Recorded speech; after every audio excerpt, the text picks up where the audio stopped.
scrutiny of the alleged references to Muhammad in the Bible as a prophet, they absolutely have no relation to the prophet of Muhammad, nor prophesy his coming. Mohammed is not mentioned in the Old Testament. Mohammed is not mentioned anywhere from Genesis to Revelation. And Mohammed is God's true messenger. That's a joke.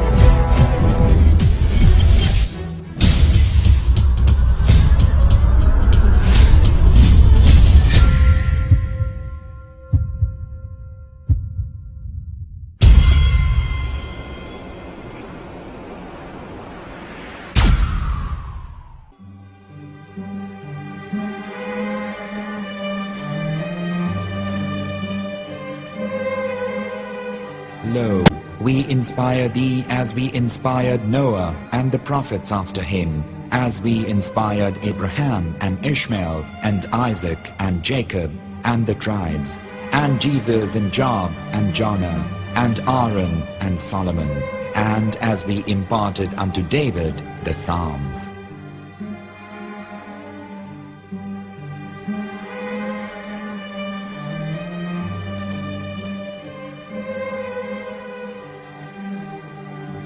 The verse we've just heard is from chapter 4 of the Quran. In the verse, God is affirming to humanity that Muhammad is indeed the recipient of a divine guidance, just as Noah, Abraham, and the rest of the prophets. However, some Christians and Jews today don't believe that Muhammad was a prophet and the covenant that God made with Abraham. And since the Quran is not their book of authority, in this video I'm going to show you that the book you're holding in your hands contains the name off the seal of prophethood, the Prophet Muhammad.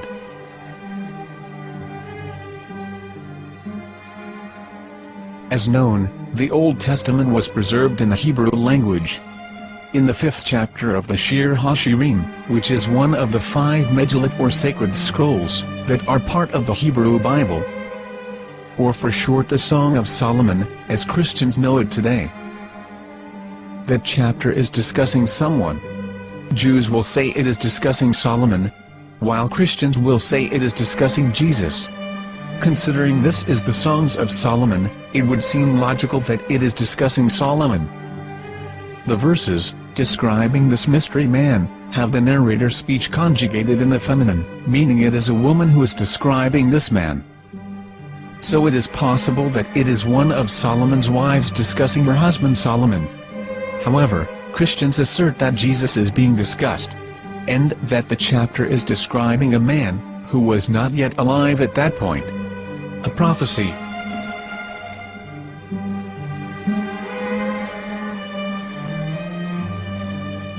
In reading the English translation of Song of Songs 5:16, it finishes the description by saying, "He is altogether lovely," but what most people don't know is that the name of that man was given in the original Megillat. Here is verse 16, and how it is written in ancient Hebrew, before introducing the vowels, in the 8th century. From the Hebrew Bible, on scripturetext.com. Here is the word in question. This word is made of 4 letters. Mem, Het, Mem, Dalet. Now when reading the word as it is written in its original form, with no vowels, it can be read as Muhammad, which is the name of the Muslim prophet, or as Mamad with no A after the H. According to Ben Yehuda's Hebrew English Dictionary, it is correctly pronounced as Muhammad, not Mamad. So how we're going to know for sure if it's pronounced as Muhammad, the Muslim prophet, or as Mamad, a random Hebrew word? The only way is to give the verse to a rabbi and say to him, "Please read." Here is the Song of Songs 5:16, and how it is read by a rabbi from a Hebrew Jewish site. Please notice, the im in Hebrew is a plural of respect. חיכו ממתקים וכולו מחמדים, זה דודי וזה רעי בנות ירושלים. חיכו ממתקים וכולו מחמד, מחמד, מחמד, מחמד, מחמד, מחמדים. זה דודי וזה רעי בנות ירושלים.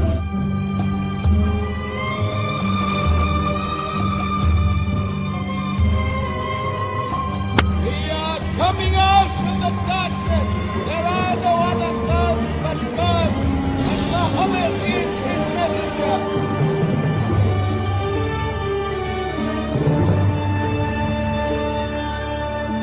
Let the world hear. חיכו ממתקים וכולו מחמדים, זה דודי וזה רעי בנות ירושלים. חיכו ממתקים וכולו מחמד, מחמד, מחמד, מחמד, מחמד, מחמדים, זה דודי וזה רעי בנות ירושלים.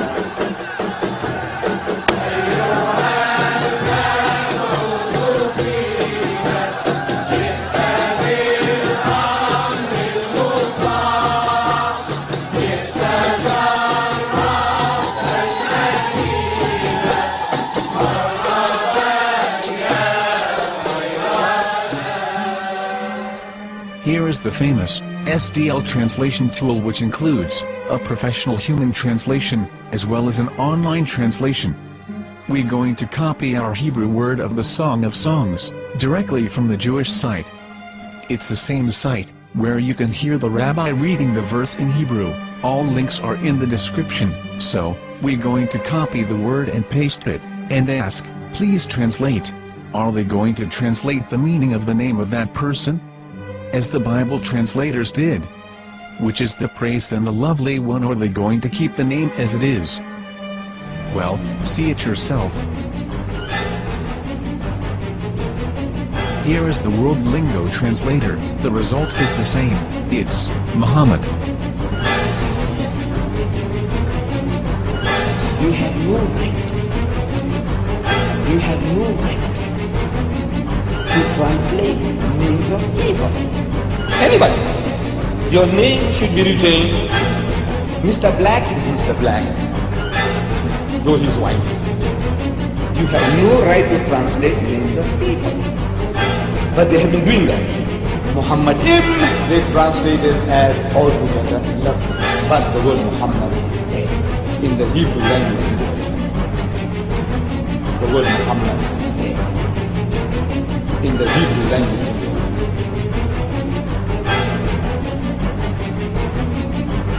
I will tell you a story from my own personal experience. Years ago, I used to spend every Sunday afternoon in a place called Speaker's Corner. And in my years down there, I got to know a Jewish rabbi. He was a very nice man. He used to listen to me, and he was always very polite and talked about Islam in a very nice way. And one day, during one of our conversations after some years, I thought that it was about time I should invite him to Islam. So I said to him, you know, my friend, we have been talking now for many years, and even you have admitted to me that Muhammad is a prophet. So why then do you not embrace Islam? He said to me, we Jews, we never change our religion. I said, but half of the rabbis of Medina became Muslim. He said, that is true, but still, we Jews never change our religion. I thought, what can I say to him? He looked at me and said, listen to me, my friend. God sent to us a prophet Moses, and we didn't even listen to him. Do you think we're going to listen to another prophet after him? From another tribe? From another people? When he said that, I had nothing left to say. He knew that Muhammad was a prophet. In fact, another rabbi also came up to me and he said to me, we know Muhammad is a prophet, and he quoted to me a passage from the Bible